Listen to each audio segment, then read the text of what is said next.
Hello, my name is Swiss Bianco.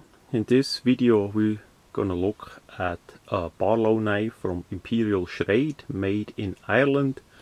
Unfortunately long out of production, the whole company is gone.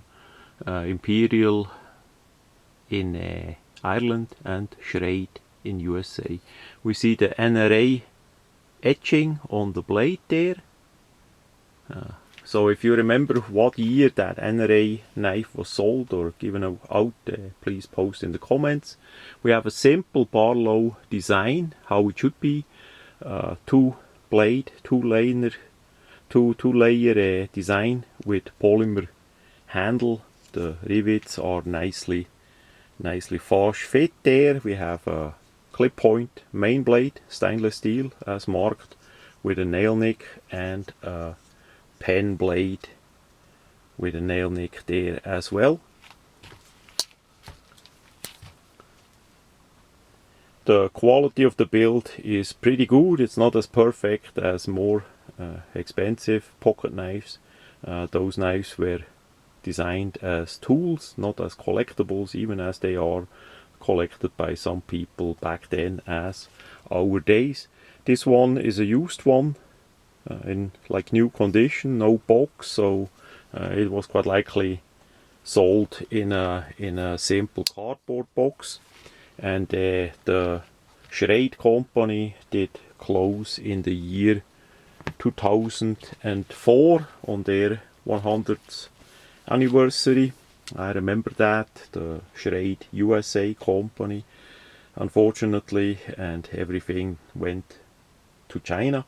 The factory from Imperial Schrade in Ireland was closed about 2 years earlier, about in 2002, and the history how that all did happen is pretty interesting.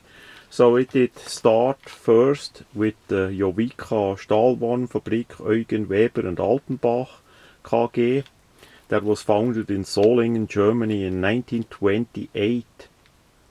Under the name Johann and Wilhelm Kleinewefers GmbH Messerfabrik, JWK for short, hence the name Jowika. That is basically the brand name that they did use. The names of the owners sometimes were different and they changed, so they did go with a simple brand name.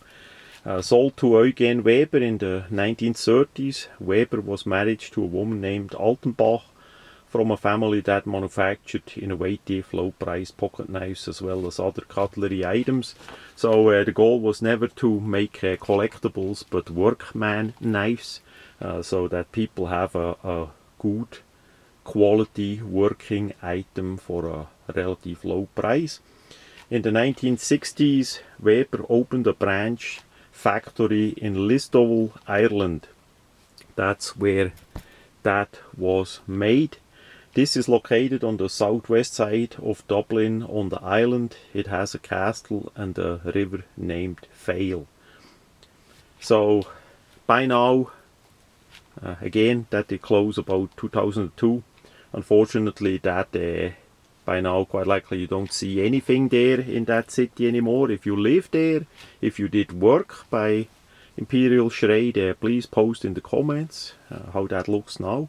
Are there any knife makers left over there, or nobody makes knives anymore in Listowel? It was sold to Albert M. Baer of Imperial Schrade in 1978.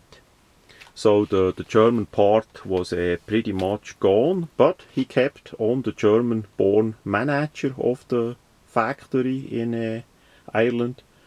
So, and then from 1978 the factory was used until about 2002, as the factory there did close.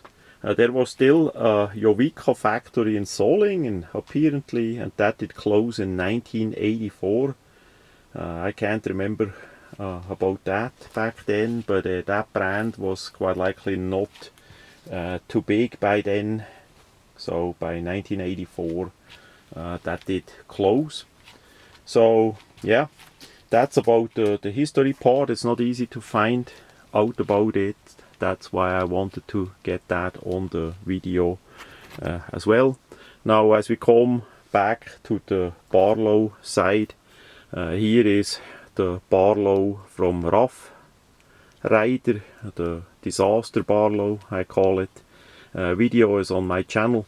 So we see a bit comparison about the thickness of the item. We have a lightweight, compact, how it should be easy to carry, with a rather big, bulky, fat version. We see also the blades are thicker, you know, and yeah, video on that disaster is on my channel.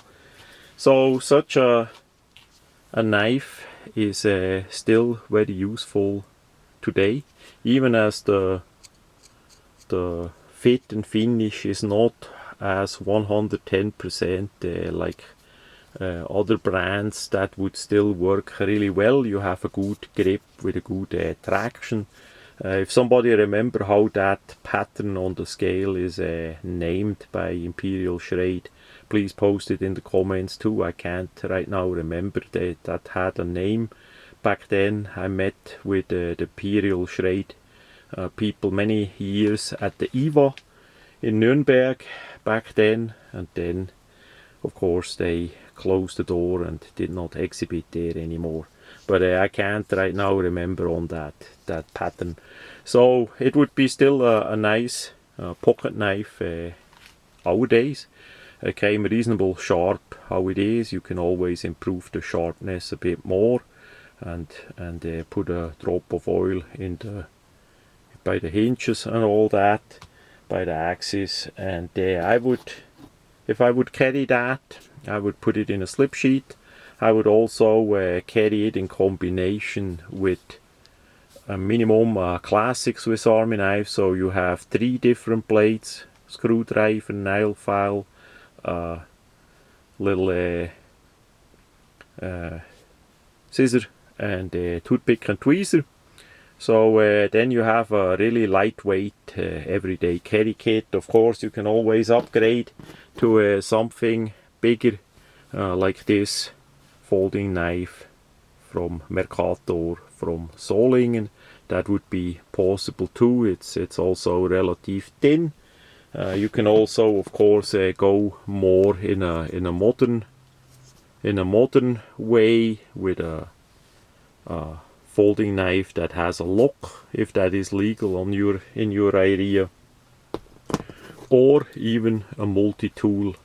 With a multi-tool combination with that pocket knife, you are pretty much set. You can do a heck of a lot with it, and all blades in that combination are two-hand opening, in case that is a problem in your area. Like in Germany it would be. So that would be all legal, because it's two-hand opening for the most part. Always check your local laws and all that. So all in all, I'm glad I got that. There were quite many made, because they are out of production for quite a long time by now. They are not that easy to find, but if you look around, you gonna see it and find it for a pretty good price. And yeah, it's a bit the same disaster like with Ontario knives that just did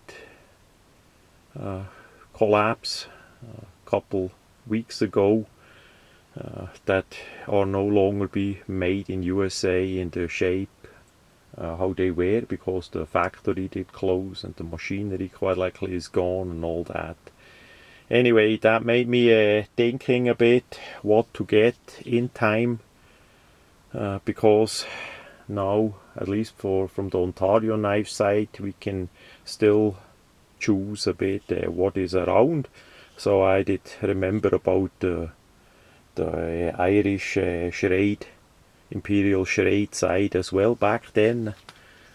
So I did check quick what is still on the market from them, and there is quite a bit on the market today. Still, of course, mainly used, so the condition may not be too well, but you can find a pretty good example still too. So if you are interested in that, I would suggest do that pretty soon, because time moves on, and as they are more inexpensive knives, they are simply by most users used up and not collected or something like that.